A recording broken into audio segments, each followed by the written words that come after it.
Welcome back to ACB Wrestling Talk, your main source for wrestling news and wrestling discussions. I'm, of course, your host, Alexis Carrillo, and let's get into some wrestling talk.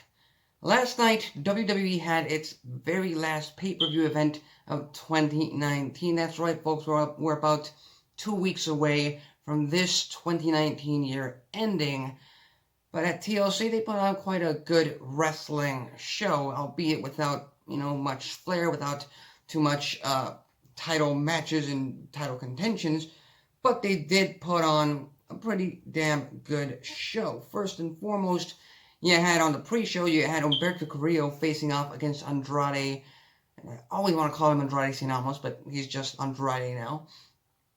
And number one, I'm surprised WWE is gonna go through with this whole Andrade and Zelina Vega dissension and breaking them up, because I don't think that's a great idea unless you plan on making Andrade a speechless babyface kind of superstar, maybe bringing his mask back. Is that where they're going? Are they probably tapping Andrade to be the next Rey Mysterio? Possibly, who knows? But as far as Andrade staying a heel character on WWE television, I think you need Zelina Vega as his manager or partner. I think that's a necessary thing. And the second thing that surprised me on this match, again, it was on the pre-show, but technically it still counts. Carrillo got the win. Normally in WWE, you get this 50-50 booking. The heel gets the win on Raw, and the following week the babyface gets their win back, and then you get the rubber match, the third match, and then you decide who wins the entire feud. But for the most part, you don't have a dominant character in the entire rivalry. In this case, it's surprising because number one, it's a babyface, and the fact that it's Humberto Carrillo, and number two, the fact that Humberto Carrillo is actually getting some important wins, because Andrade wasn't on a certain role before he had that double disqualification result against Seth Rollins leading up to Survivor Series. He was on a roll, and now Andrade seems to be on a downswing thanks to his ascension with Zelina Vega. The actual pay-per-view opened up with the New Day retaining their SmackDown Tag Team Championships in a ladder match against the Revival. Something that I wasn't able to preview because when I made the preview for TLC this past Friday, I went under the assumption that it was going to be a regular tag team on tag team match. I wasn't excited about that. Ladder match, whole different entire result. They put on a great showing, and a New Day retained their tag team titles as they should have. Aleister Black defeated Buddy Murphy, and I loved the in-ring psychology with this match. First and foremost, starting with Aleister Black's entrance and Buddy Murphy just copying him and just being, trying to tick Aleister Black off. And trust me, during the match, I thought for sure Buddy Murphy would get the win over Aleister Black. There were a few spots during that match that I thought Buddy Murphy was going to get the win, and he almost did. But at the end of the day, I think the right man won. You gotta protect Aleister Black. You gotta protect that character. And Buddy Murphy put on a great showing. And this is a case of even when you lose, even in a losing effort, you're put over as a star. I believe this is one of those cases. So good on for them in a match that I believe was fit for a Monday Night Raw episode. Before what transpired at TLC this past Sunday. Then we had the Viking Raiders and their Raw Tag Team Titles Open Challenge match, which turned out to be a commercial for KFC. This after the OC answered their open challenge, and they went to a double countout, which caused the the Minnesota crowd to obviously chant bullshit at it, because they were having a pretty decent match between the Viking Raiders and the OC. And the biggest pop out of this segment was the fact that they put someone through a KFC table. So, big commercial for KFC, nothing more to it other than, you know me, you know what I think about this. Pay-per-view matches, in my view, have to have an ending. A clear winner, a clear loser. Be it by interference or clean, I don't care. Just have a winner, have a decisive end to the match, and not this double count out bullshit. So, moving on. In a surprising turn of events, King Corbin defeated Roman Reigns in a TLC match. Well, again, I predicted Roman Reigns would get the win, and hopefully we would be over this entire feud, this entire rivalry. But thanks to interference from Dolph Ziggler and the aforementioned The Revival, King Corbin got the win, and not the last laugh. This rivalry is going to continue. It's going to keep going until the new year.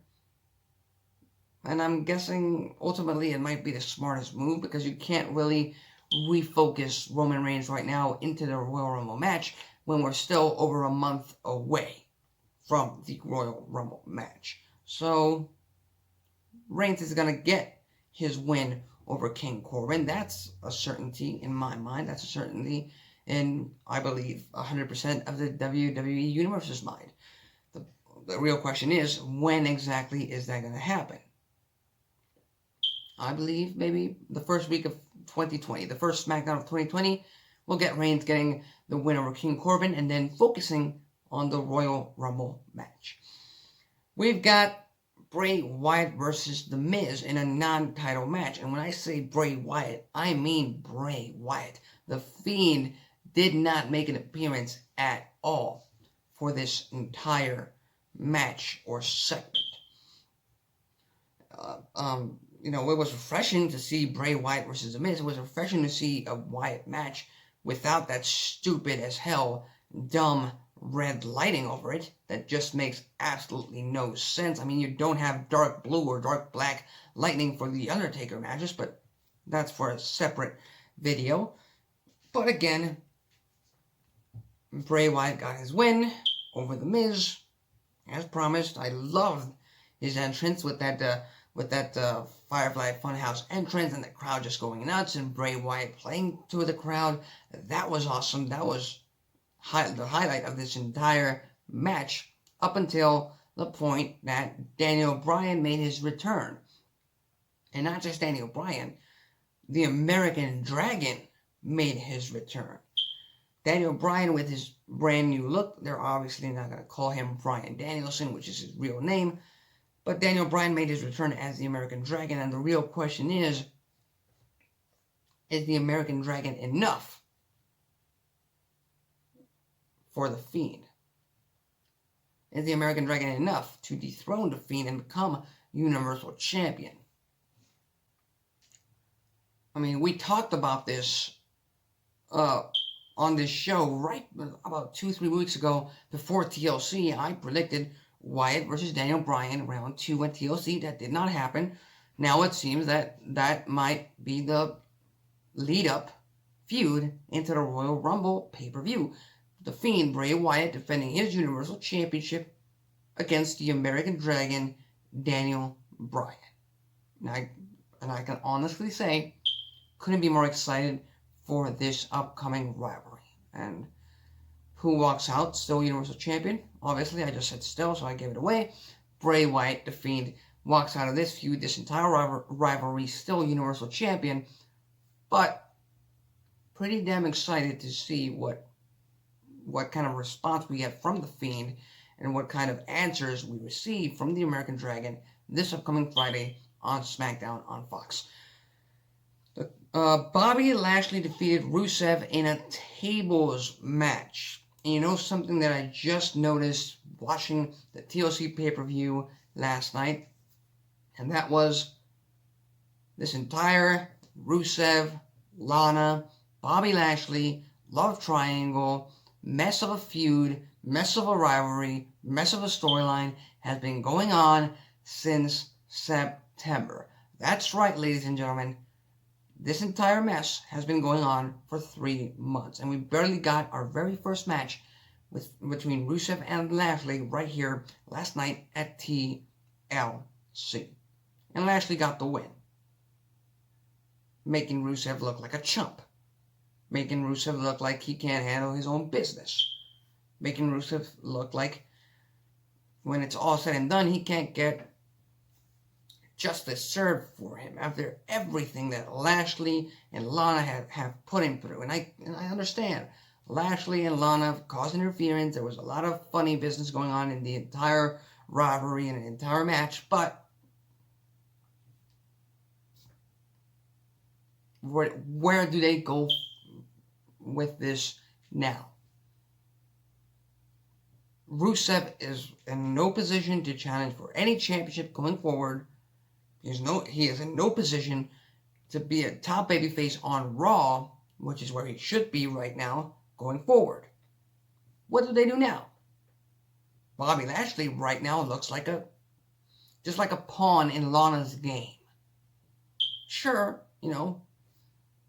very few men, and when I say very few men, I mean very few men, would be able to withstand manipulation from someone who looks like Lana. I understand that. But Lashley is supposed to be one of your top main eventers, or at least that's where you're supposed to be pushing him towards. And right now, if you ask me, he just looks like a pawn in Lana's game to piss off Rusev. That's what WWE has been doing with the creative and the storyline, so be it. And we get to the main event, well-deserved main event, because it was one hell of a match. TLC match for the WWE Women's Tag Team Championships. Asuka and Kairi Sane retained over Becky Lynch and Charlotte Flair. In a surprising turn of events, I thought Flair and Lynch would get the win. I thought this would carry on into the Royal Rumble. Like I said, we're heading into the WrestleMania season. You need lead-up feuds and filler feuds heading into that pay-per-view event and that road to WrestleMania entire thing. But right here, great match. We still have to look after the fact that Kairi Sane did appear to get concussed, and it was pretty clear that during the final moments of the match that she let Becky Lynch and Charlotte Flair know that she's hurt. She's hurt. So take it easy. Focus on Asuka. Take Kairi Sane out of the equation, off screen. Just take her out and just focus on Asuka. And it was a smart move for Asuka to take Charlotte Flair out with that table spot at the top of the corner, with that powerbomb through the table on the outside. That was a smart move because then it becomes a one-on-one situation between Becky Lynch and Asuka instead of Charlotte Flair still being in play along with Becky Lynch against Asuka, who's just left alone because Kairi Sane unfortunately got injured. That was a smart move on their part.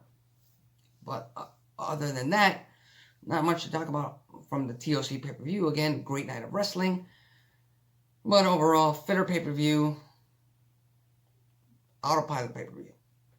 Leave your thoughts, comments, and predictions. Well, thoughts and comments on last night's pay-per-view on TLC. Did you like it? Did you enjoy it? Did you watch it? Did you even care about it? Leave your thoughts, comments, and predictions on a comment section below. Quite a set of stories right here.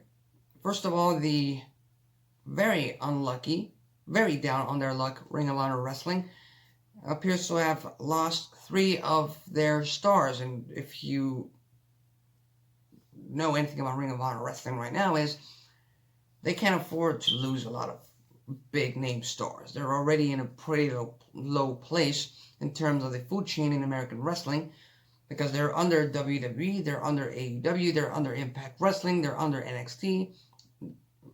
In my mind, they're under NWA. So again, them losing Colt Cabana to the NWA, them losing Shane Taylor, who I don't know where he's going, them losing Marty Scurll, especially the Marty Scurll. That's a big loss for Ring of Honor Wrestling. We talked about this, well, I mentioned it, something back in January, back in AEW, when that company was founded. Scurll was going to follow them along as soon as his contract with Ring of Honor ended. Now it has. And yes, he did make an appearance at the NWA Into the Fire pay-per-view in Atlanta this past Saturday night. He did make an appearance, and he will be showing up on NWA Power tomorrow with the promo he gave the crowd after he confronted current and still NWA World Champion Nick Aldis during that entire segment. I get that entirely. That's clear to me, and that's clear to a lot of wrestling fans out there. But let's not forget, number one, Marty Scurll has appeared on NWA programming before, even when he was under a Ring of Honor contract and they had that working agreement. He appeared with the NWA and he confronted Nick Aldis back then again. So let's not get too overwhelmed, too overexcited over this entire confrontation.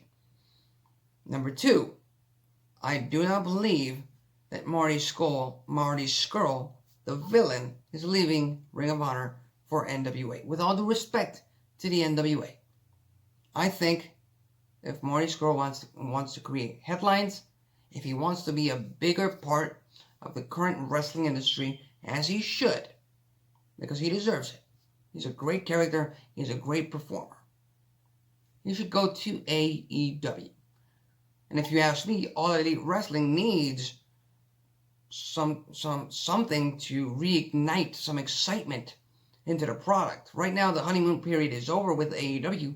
They need something that will get fans talking about Dynamite, talking about All Elite Wrestling once again. And I believe that's the villain, Marty Scurll. So with that said, another note coming out of the Into the Fire pay-per-view this Saturday night is the fact that the NWA announced that the return of the NWA TV Championship. And that TV title will return on January 24th, 2020 on the NWA's next pay-per-view. So that was the announcement, and all I'm going to say is, just to be clear, the National Wrestling Alliance now has 2 mid-card titles, whereas All Elite Wrestling has 0 mid-card titles. Just want to put that out there. Let's move on. Santana and Ortiz, current proud and powerful members of AEW, proud and powerful name. They recently spoke to the AEW backstage interviewer and entertainment reporter Chris Van Vliet about them, going for the AEW contracts and turning down WWE. And this is what they had to say, and I quote, "We were about to turn down WWE, and we sat down, and we were like, all right, man, we don't want to burn a bridge. We don't want to burn any bridge anywhere we go. It's just not how you do business. You should keep every avenue open." So Santana had this whole spiel. He was like, all right, this is what we're going to say so we don't burn a bridge. All right? And then we go and then we get cut off. And they were like, listen, just think about your decision. And then we stop. We hang up the phone and we were about to turn them down. And we sit there and we're like, damn, they're making this really hard for us, right? Yes, it was for NXT with the guarantee to eventually go up to the main roster. So we were just like, all right, man, dang. But the ultimate decision was like, do we want to just be a part of something that's already established? Or do we want to be something new and make history? Because no matter what happens with AEW, again, we're here to make it successful. But no matter what happens, we will always be a part of the first ever main event on the first ever television of AEW.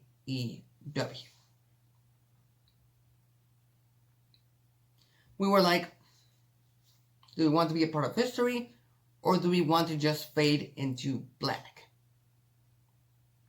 And then Ortiz adds, Santana adds, another huge part of our decision making was that we both wanted to be dads. Do you know what I mean? Like the schedule, they were offering us the NXT thing and then going to TV. Once we go to TV, we're on the road 250, 300 days a year. So that's what Ortiz and Santana had to say about turning down WWE Offer respectfully, as you always should. You don't want to burn bridges. As they mentioned in the interview, that's not how you do business. That's not how you go about in this life. You don't want to burn any bridges. You want to be nice and kind to everyone you encounter, because you don't know who they are for you and what they mean for you in the future. That's a fact. And number two, again, tons of wrestlers in the past have mentioned this: schedule and work-life balance. WWE, again, yes, it's the machine. They've got 250 to 300 days a year. It's a machine. It won't stop for no one. We've seen it with WCW 20 years ago. We saw it with TNA Wrestling 10 years ago. And we're watching it now with AEW.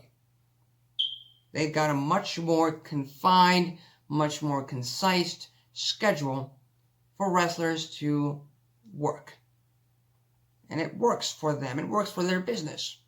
So if it ain't broke, don't fix it. So moving on to our fourth segment. Sorry about that lisp. Sometimes it happens. Paige, current WWE backstage analyst. Paige expressed her frustration with how WWE is booking the women's division, and she did so when she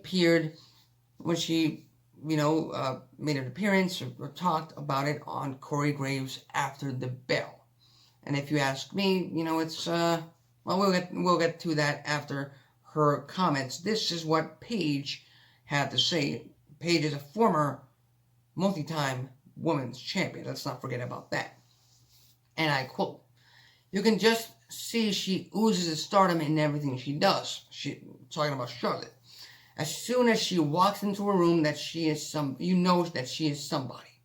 She is the one that really stands out on our roster, but I agree. I feel like there is something that is missing right now, and I can't put my finger on it. I don't understand why we don't have another all-women's pay-per-view. We had that one-off deal, WWE Evolution. Like, what the hell is that about? Give us one every year. That is the whole purpose. We had a women's evolution for a reason. You know what? Let's stop talking about the women's evolution. Let's just let them do whatever they want. And I just feel like a lot of the girls are being held back. I love the four horsewomen. Do not get me wrong. I love Sasha Banks, Charlotte Flair, Bayley, and Becky Lynch. I love them all. But there is a lot of women that should be given an opportunity.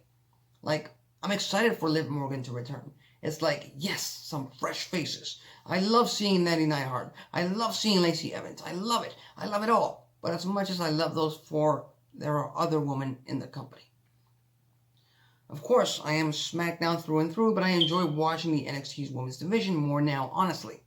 It's not the girls' fault. It's got nothing to do with the girls. They're trying their best on both Raw and SmackDown, but I feel like whatever it is going on, it's not helping them in any way, shape, or form. It's not as exciting to me anymore. Those are Paige's comments on the current state of the WWE Women's Division and Charlotte Flair. Number one, let's get to Charlotte Flair. Talking about how WWE is booking the current Women's Division. Yeah, Charlotte Flair is kind of in the back burner, but I believe there's a reason for that. Number one, she got drafted to Raw. And on Raw, we've got the women's champion right there is Becky Lynch. And trust me, although Becky Lynch and Charlotte Flair have put on some classic matches and have had a great rivalry over the past few years, the last thing fans want to see is another repeat of Flair versus Lynch yet again. That's the last thing they want to see. So right now, like I've said it for the past few shows, wrestling right now is currently in a state of autopilot. Let's get through the end of the year. 2020 is a brand new year. Then we can start anew. That's with Charlotte. And number two, when Paige mentions, WWE should have another all-women's pay-per-view. WWE should have that every single year. Okay, I respect her opinion. She's obviously in a much better position to give her opinion on that than I am. I'm a complete nobody. She's motherfucking Paige. Okay, let's just get that out of the way. But if you ask me, let's stop with this entire, women's evolution crap. Okay? That was all the way back in 2015. They've proved this all wrong. We all know that, for the most part, women's wrestling right now is as good, if not better at times, than the men. That's clear. I admit that. That's something that I'm thrilled about. And they proved it last night at TLC. That main event TLC match for the women's tag team titles. One hell of a match. Best match of the night. I'm not going to take away from that. But the first Women's Evolution pay-per-view, the Evolution pay-per-view last year, it was a statement. To me, it was the culmination of the Women's Evolution. That was it. That was, okay, we're here. We're going to establish that women's wrestling is here to stay, and we can compete with anybody and everybody out there. Nothing more, nothing less. And I don't want, number one, I don't want WWE to create this unnecessary crutch and gimmick like they have had for the past 10 years with the TLC pay-per-view, with the Hell in a Cell pay-per-view, with the Elimination pay-per-view, with the Elimination Chamber pay-per-view, with the Money in the Bank pay-per-view. I don't want that, because they've booked themselves into a corner time and time again, because those pay-per-views are coming up and the rivalries and storylines don't quite match up with the intensity of the gimmick matches coming up. I don't want that. I don't want that. And part of the current, not only wrestling society, but current community and society as a whole, as human beings, is equality. Women and men having the exact same rights. It's not about, oh, women were held down for thousands of years ago, for thousands and thousands of years, for so damn long, that now men have to be put on the back burner so that women can have the spotlight. No, I don't agree with that. I believe in equality. Men and women, both in the spotlight, both at the same time, and then letting you, the fans, decide who are better. That's just my opinion. Again, that's just nobody's opinion against someone like Paige. You make your choice, or if you have a completely different opinion, go ahead and leave it on the comment section below. And finally, today's Monday, which means Monday Night Raw on the UFC Network. And for those of you lucky wrestling fans who are attending Monday Night Raw tonight, let me let you in on the fact that you're in for a very long night. No, I get it. You enjoy wrestling, but you're going to have the live 3-hour broadcast of Monday Night Raw. And then you're going to have about 2 hours of Monday Night Raw after that, because they're taping, I believe, the Christmas show or the Christmas week Monday Night Raw episode as well tonight. So you're in for a long, exciting night. But also, again, let me just throw this out there. Autopilot. Autopilot. Autopilot. After that, we get the TLC Aftermath, the TLC 2019 pay-per-view Aftermath. Let's see what happens with that. We get AJ Styles versus Randy Orton. That's bound to be the main event. That should be the main event in my eyes. In my mind, sorry. And Kevin Owens deals with the aftermath of Seth Rollins joining the AOP. Kevin Owens, of course, being, on the right side of things all along. He got this right from the beginning. Seth Rollins has led the Authors of Pain. So with that said, if you like this video, hit the like button. If you dislike this video, hit the dislike button. That's it for me. See you tomorrow.